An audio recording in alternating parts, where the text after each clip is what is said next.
and the angel says, the Holy Spirit will do it, and the shadow of God will come upon you, and then this will be possible. The same thing is going to happen for us. The Holy Spirit is within us. The power of God is going to overshadow us, just like Peter's shadow was able to do huge miracles. In the same way, as God shadows us, we become more supernatural in this world than we ever realized. We just believed that our spirits were supernatural, that our salvation was supernatural, but it is the manifesting of that. In reality, you will know that you are supernatural with the things you say, it coming to pass, with the healings that you perform, with the confidence that you walk, with the ability to perform, the ability to not give up, to endure, to not get tired, your physical health, so many things are just going to be supernatural. Your finance, everything is going to be marked by supernatural, supernatural, supernatural. Like, there should be a huge difference between us and those who don't know Jesus. We cannot be the same. We cannot. And because we spoke so much about evangelism and just loving people to Christ, loving them to Christ. It's not just about boldness. It's not just about trying hard. It's not just about these methods, this routine, this book, but it is about loving them to Christ. Was that a blessing?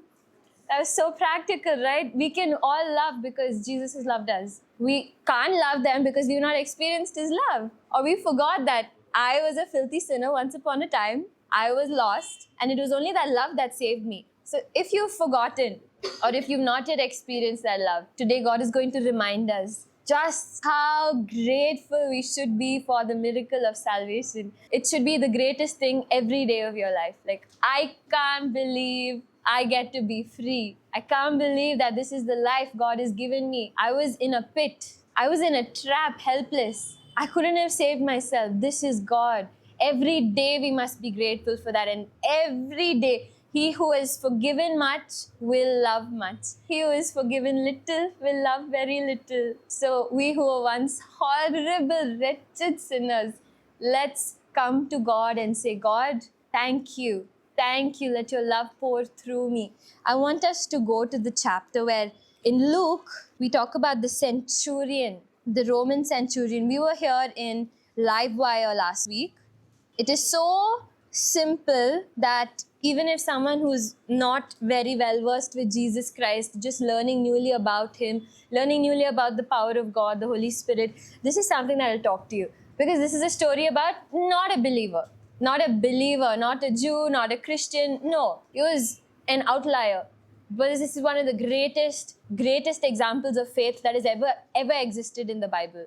It says that this was the greatest faith that Jesus saw while He was here on earth. In entire Israel, He didn't see such faith. This is the greatest faith that He saw among the people. Okay, we're in Luke 7. I want us to focus from verse 1 to verse 10. Quickly go through it. Remember the things we discussed in the first half of the Revive 78 meeting. Just recall those things. Keep it in your mind because we're going to go deeper. We're going to find out exactly how Jesus did it. 1 to 10.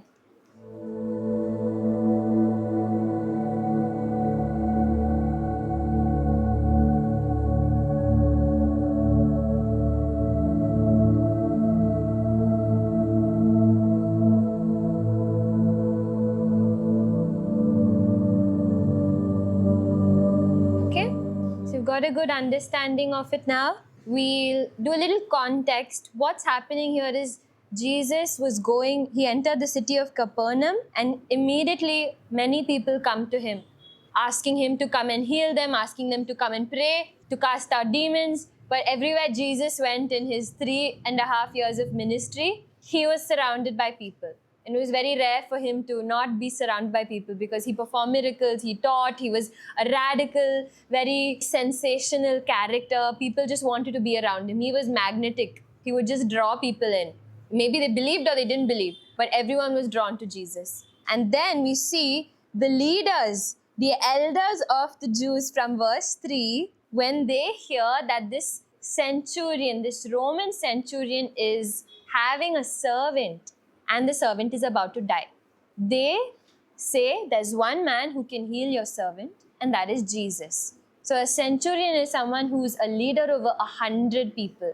He's a commander for 100 soldiers in the Roman army. He's a man of high ranking. He's a man who exercises great authority. Imagine having 100 people under you is no small thing. He is someone under authority, and he is someone who exercises authority. And this Roman centurion, he didn't even go to Jesus. There's another account of this in another gospel, I believe Matthew, where it says he went to Jesus. Let's not conclude he went or he didn't go. But here we're seeing the leaders go. The leaders go to him, to Jesus, and what did they say? Verse 4.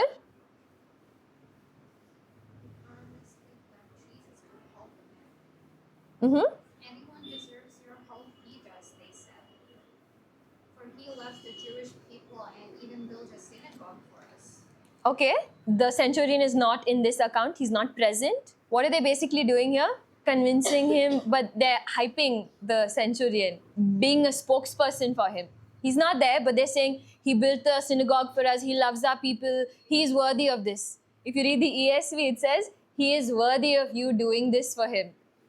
They're being spokespeople for the Roman centurion. As you keep reading, you see Jesus goes with them because he's like, okay, they want me to go. He's an important figure.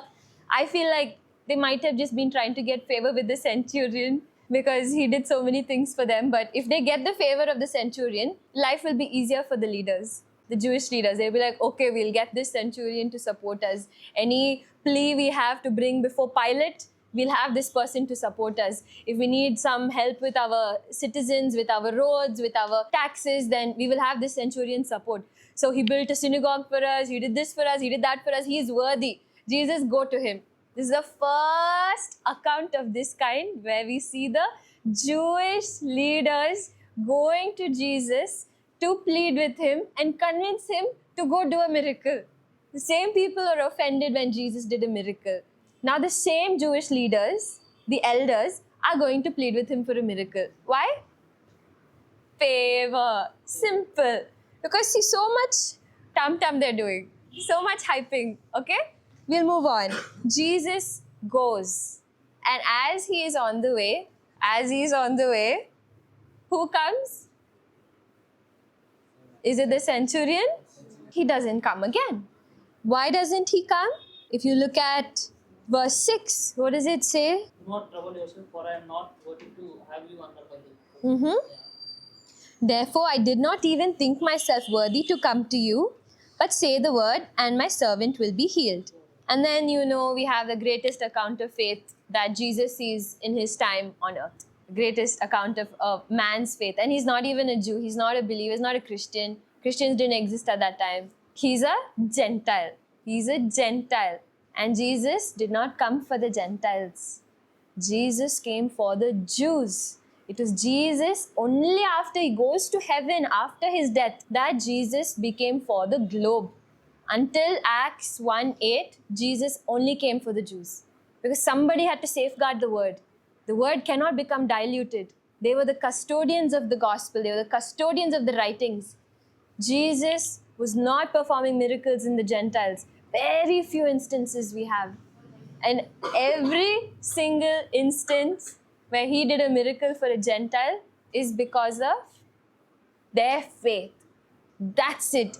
He was so attracted, the Savior was so attracted to doing the miracle for the Syrophoenician woman whose daughter was demon-possessed, the Samaritan woman who was living with a man who was not even a husband, had 5 husbands in the past, the crippled man who was lowered down, everywhere, it was their faith. Their faith. And now the centurion man, his faith. So faith attracts Jesus. Your faith attracted the servants of God who carry the spirit of Jesus. They were attracted to you guys. They're asking you, tell me questions. You have questions, ask me. We want to help you. We want to pour into you. Your faith drew them to you. Jesus was drawn to the centurion. Okay, so now let's discuss a few things about how Jesus handled this situation. What do we see? Some of the aspects of how Jesus handled this situation. We don't see him doing much. Okay, what thoughts do you guys have about it? Anyone can speak. There is a mic over there. we need to pass around. We're not doing hot seat right now. We're going to have a discussion. At the most, I believe we can do 2 revelations. Like this time, take your time. No hurry. Try to look at it from the angle of what discussion we just had in the first half. Sharing the gospel, loving on people.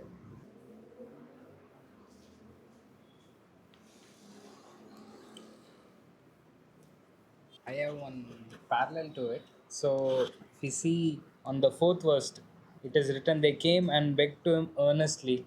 So, over here we seen this word earnestly, and I can relate to one more parable which Jesus says. A friend goes and knocks at the door of a friend's house during a night. So, what happens there is how I can relate is, so now we can see other people, Gentiles are there. We known Christ. So, they don't know. They are in some suffering with knowing or without knowing. But even though we go in and show ourselves earnestly for them, next verse, if we see in 6, Jesus went with them. So when we go to Christ with that earnesty for the souls, for the gospel, for the purpose of other to come to Christ or others to experience Christ, that is the starting point where Jesus start to move. Next is up to them, opening the door or receiving is up to them. But we'll be the catalyst and we'll be the opener to bring Christ to our friend's life or a people's life. Okay, hold that thought. Let's keep that as one of the revelations. This is going to tie very well together with what we're going to be formulating, what we're going to arrive on at the end. So we keep that as the first one. Who's ready to go next? We're going to take just one more revelation and then we'll get into discussion. Pradeep was saying that we become the catalyst for someone else to receive Jesus. It's our earnestness and it's our faith that brings Jesus to their life. Okay. I feel like love is a topic that we see here. It says, the word says that the servant was deeply valued, and this is a centurion. And I don't think the relationship, this is there's a hierarchy here. So usually it's a very authoritative position. But the fact that the centurion had so much, he valued the servant so much, and the servant was at a point of death. And the centurion, even though he accepts himself that he's not worthy enough to go to Jesus, but he sent his friends for the servant. So it's something, it's a very deep act of love from the centurion, to send his friends for the servant so that he can live. And that's why I think it says it's a biggest act of faith. Okay. Yeah. The love of the centurion. A very selfless kind of love that's not about authority, not about hierarchy, but he valued that servant so much that he sent people to go speak on his behalf, going above and beyond for that servant's sake. Okay, that's so beautiful. That can be the second one. If there's anyone else, something's just burning within you for you to say, okay, Vivian will. In Luke chapter 7, verse 2, it says, he was sick and is about to die. And when Jesus heard that, he started to move to heal this particular person. But yesterday in Iconic, we learned about Lazarus. And in Lazarus' situation, God knew Lazarus was sick. But instead of going immediately and healing Lazarus, he actually waited for Lazarus to die. So Jesus is met with 2 situations, right? He heard someone is sick, he immediately went. But with Lazarus, he waited to die. So it just shows the way God works. Sometimes, you go into God's presence and God works immediately. God moves immediately. You find that peace, you find that thing. You go to church, it's amazing. For example, the entire week you might be distressed and you go to church and then God fills you with love. The entire week you have a lot of stress, you have a lot of anxiety. You go to church, you feel a lot of peace. So God can move like that. But also sometimes God will wait for us to die so that he can resurrect us back to life. And I think we should understand what is what and discern, how Apostle spoke to us about discernment. If I believe one of the reasons why we are very confused, why we are very anxious, why we are very bitter in our Christian lives is because the centurion people are dying and the Lazaruses are confusing the both of these things, right? The centurion people are dead and not calling on to Jesus, but Lazarus, they keep waiting. They take example of a centurion. Oh, I heard Jesus healed a centurion and Jesus will come and heal me. So Lazarus is waiting, but Jesus is waiting for them to die. and the other way around. So I think if we just figure out this part of our Christian life, we can really allow God to work in a very quick and amazing way. So beautiful. Reading the passage, we just see a characteristic of centurion. It's not just about faith. It doesn't end there. If you go through it, you will understand that the centurion not only had faith, he had love, humility, and he knew Jesus a lot more. Because when you see the verse 8, he says, "For I myself am a man under authority, with soldiers under me. I tell this one, go, and he goes. And that, come, and he comes. And say to my servant, do this, and he does it." So basically, he knew the authority of Jesus. If someone wants to know the authority of Jesus, he should know who he is personally, right? So when you read the verse, that verse 6, so Jesus went with them. He was not far from the house when the centurion sent friends to say to him, "Lord, don't trouble yourself, for I do not deserve to have you come under my roof." This shows the humility of the centurion. So he had all combined: faith, humility, love, and he knew Jesus personally. So that's the reason Jesus got amazed. When Jesus heard this, he was amazed at him. Faith, humility, love, and he knew Jesus better than they knew Jesus. Wow. That's something, because they were Jews. They were actually the Jews. Okay, we'll get into discussion. I want to do a quick summary about what the four revelators just shared. So we had Pradeep talk about earnestness in approaching Jesus. Your love for other people in approaching Jesus can bring Jesus into their life. We have a very special role to play in the lives of other people. We can bring Jesus into their life. We can bring that miracle to their home. We can bring salvation to their home. We always thought it just has to be that person's faith. What faith did the servant have? What faith did... If you keep reading, there's another story where it was a dead person. A dead person. What faith did he have? What faith did he have? Dead person, his mother. There's a story. If you go immediately after, there's a crying woman. She did not show faith. So we see that our earnestness and our faith, our love for people, can bring Jesus to another person's life. Okay, so super important how you process that information. Very important how you're going to go out of this place with that knowledge. Okay, and then we had Shruti. Verse 2 was sick and ready to die. It was a dear servant, a very dear servant to him. He did not use his authority. He did not use some kind of a power dynamic. He was humble and he showed love. So much that he went beyond his way to send his friends to go and talk to Jesus. He sends them. He doesn't even come. We know exactly why he doesn't come, because he thinks he's not worthy. But he goes beyond his way to say, you guys go and talk to Jesus. My servant is sick. Do you think your Rabbi Jesus can do anything about it? Okay? And then we had Vivian talk about Lazarus who died. Jesus waited for him to die. Jesus waits for Lazarus to die. Read the Bible. It's recorded. Jesus waited till he died. He was sick. If Jesus went, he would have come back and he would have been restored. But he waited till he died and he was already in the tomb for a long time. And then he goes. On the fourth day, he goes. So it's not even 3 days. On the fourth day, he goes.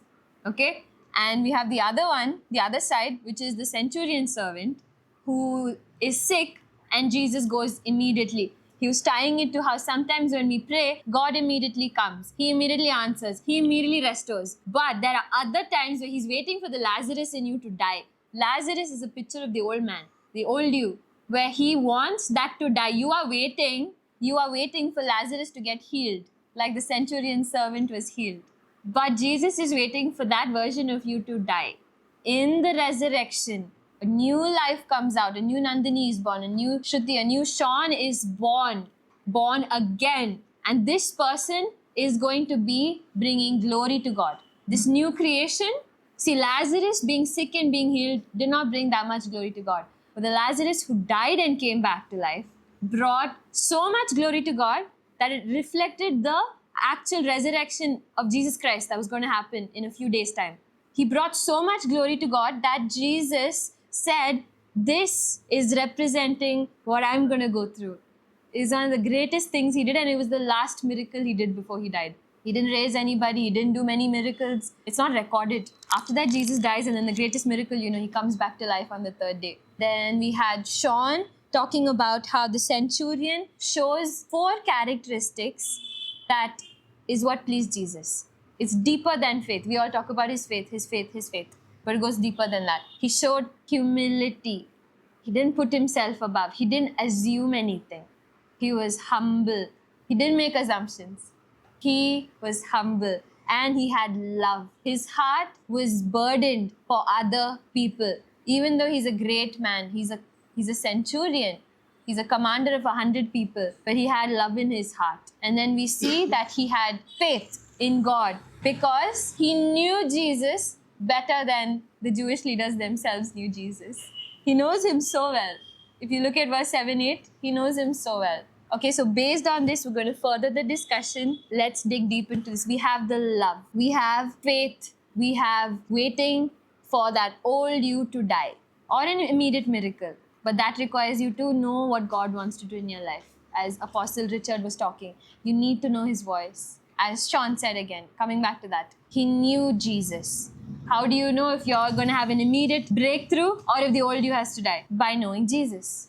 Knowing what is his plan for your life. Leave this room, it's important what you decide. Honestly, part one more thing is like Jesus was like that.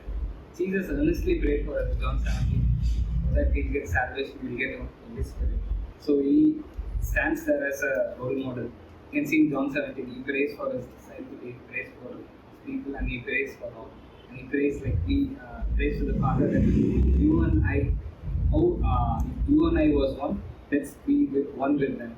Before, later only in Corinthians we see we are the temple of God. Temple of God is where God is there. Over here, God is saying, praying to the Father, Jesus praying for them, we'll go and live with them. In Mark chapter 2, when a paralytic man with the 4 friends, when the paralytic man was healed, there also the 4 friends and their faith was what healed them. And Apostle spoke about, like friendships and that if to cut off wrong friendships immediately. So imagine both the times the paralytic man and this dead person. And I think even the relationship that the centurion had with the servant is very dear to them. Everybody that you have a friendship with, you basically love them. You only have a friendship with them because you love them. Because you have that sense of love and like affection and compassion towards them. So I think it is deeply about love. And if you are not surrounded by people, by friendships that uplift you, that will believe in you, that will keep you going forward. That's why it's very important who you surround yourself by. Why do you think that, there's going to be suffering? Because you don't have enough faith to believe that if you pray and you command to that person to come back to life, you don't have that belief that that person will fully be fine. They always have that little bit of doubt, thinking, what if, comes back to his senses but something else is lacking. That is where you think there will be suffering. You're not even trying. I know it's difficult, but even when you're thinking of trying, you have that doubt that maybe he won't be completely healed. And that is why you're thinking it, you're portraying it like, compassion, let him pass out. Like adding to what she said, you're not even trying. If you try and it doesn't happen, okay, maybe that's God's will to try with full faith. Coming to think of it, maybe all the miracles and the thing, people should have just asked God to take the person, and not ask God and bring Lazarus back, not ask them to be healed. Why? If they were really practicing compassion, should have been done. I think this very particular thing of people talking on behalf of the other helpless person, I would say, because they're completely helpless when they're on their deathbed or when they're medically unfit. So I would say, this is not just a concept or this is not just ideology, what's happening with the humans, but this is actually medical as well. I think Shruti would know there is this concept of passive euthanasia and active euthanasia. The doctors and medical authorities, they take decisions for the patient. I mean, who are they to take decisions for someone? What if the patient wants to live on him? Yeah. What if he wants to live? He wants to make a living and he wants to do certain things that he wants to do, but these people know, let him die, that's how that's so cruel. That's so inhuman. I think that's one thing that I believe I believe we all stand against the so-called medical terrorists. I think we need to take a step on that. So we gotta do something about it because people. I've seen doctors literally coming forward to the family and like, you know what? It's better for this person to die. They're already grieving inside. That's such a. I've seen a lot of pastors do that as well. Yeah. I just wanted to, say the centurion when Jews and when they all were thinking so high of him. The centurion not just humbles himself, but he goes on to say, I hold this authority in the society. When I say my slaves to go, they go. When they come, I say them to come, they come. They do everything that they want what I want them to do. But he says that because I think he understood the real authority. Who carries the real authority? It's not in the world. It's not about the cardinal authority that we see. Anything over here, anything. It could be the MLA. It could be the CM, PM, whatnot. Even the king and queen. It could be anything. But he understood who the real king is, who has the real authority, and he acknowledged that. So I think that's what God really saw. Jesus really saw that, and he said, "I've never seen such faith." In some cases, God allows this kind of situation so they can become better. That God has already shown where when a bird is coming out, it has to break, it will come. So it is painful, it has to break. So if we try to remove it, then it will break and die. We see butterfly, before it will be caterpillar, then it has to form the cocoon and it has to break and come. It will be a process where it has to, painfully it has to come. With our compassion, if we go and tear it and take it out, then life is closed. So people can understand that, but when people comes into people's life, they fail to understand this, the nature of God. Wow, that's powerful, the nature of God. Who else wants to add on to that? Abigail, you can. Jaren, you can. If there's anything that's going on in your mind, any language is fine. Just speak language. And he also thought out of the box, like people thinking like you have to be there for Jesus to save. And he's like, Jesus can be somewhere. There is no physical limitation for Jesus.